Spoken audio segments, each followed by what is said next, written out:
In the work that we do, we focus on reconstructing Earth's past, understanding its present workings, and sometimes forecasting the future. And we do that through isotope geochemistry. So the main tool that we use in our research group is the tool of isotope geochemistry, and that requires a range of analytical methods whereby we can extract very small amounts of particular elements, and then instrumentation to analyze those isotope ratios in those elements at high precision.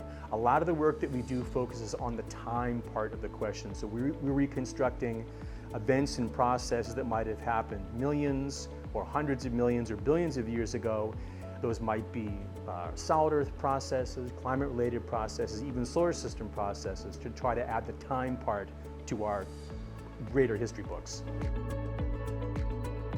Center for Isotope Geochemistry includes two lab clusters. First is the high precision samarium neodymium geochronology lab at the Departmental Hall. It includes a clean room suite and two thermal ionization mass spectrometers. We also have a satellite lab that houses two isotope ratio mass spectrometers, an ICP-MS and a laser ablation system. So we support both fundamental as well as applied geoscience research, and that includes plate tectonics, metamorphic geology, paleoenvironmental reconstruction. The project that we have spans development of early planetary system as well as metamorphic processes spanning the whole geological time scale up to the recent human activities impact on geomorphic processes such as soil erosion, land erosion, and watershed changes. I'm really interested in how the ocean takes up carbon dioxide from the atmosphere. Often when we think about climate change, we think about carbon dioxide being emitted to the atmosphere and the increase in the amount of carbon dioxide in the atmosphere, but we don't think about the fact that actually half of the carbon dioxide we emit today is being taken up both by the land and by the ocean.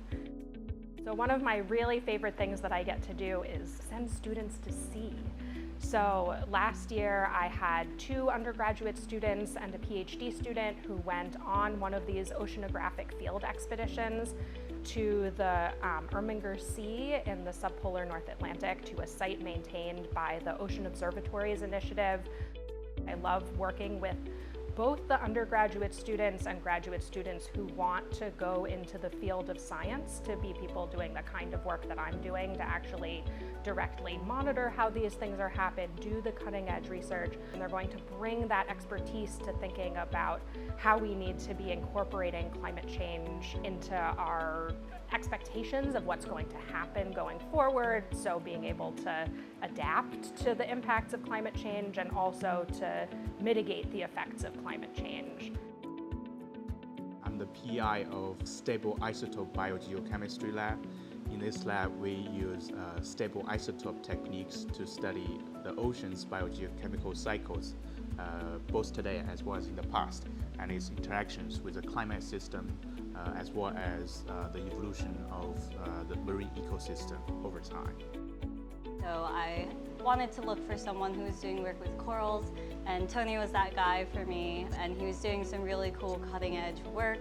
The resources and money and just support from the department have really helped with field work and data analysis and support for all that. So that's kind of why I chose this department, and they've helped me through everything with that. So rather than just classroom academic work, having an active geochemistry lab here means that the students get to come into my lab and generate their own data on our equipment. Students get to use mass spectrometers and X-ray equipment and learn how to generate data, not only for their own projects, but they learn how to use, calibrate, operate the instruments that we have to do their own research. And there's not a lot of places where an undergrad can come into a lab and use a mass spec. The way I think about education is that at the end of the day, it is about learning how to think for yourself.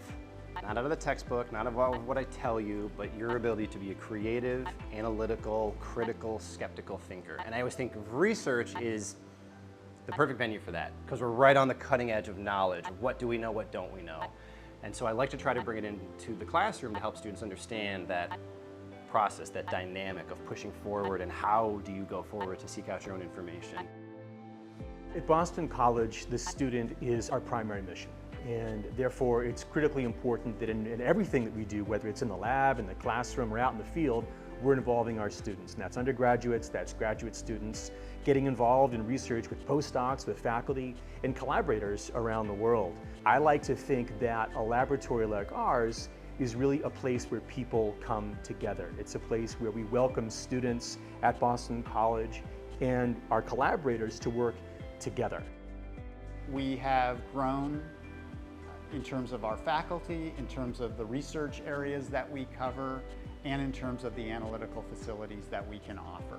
And that growth trajectory is showing no signs of slowing down. So there's a lot of really exciting things happening here in terms of research, applied and fundamental research, graduate education, undergraduate education, and growth in our faculty and research staff. So the future is bright for Earth and Environmental Sciences at Boston College, and we encourage collaborators to join us.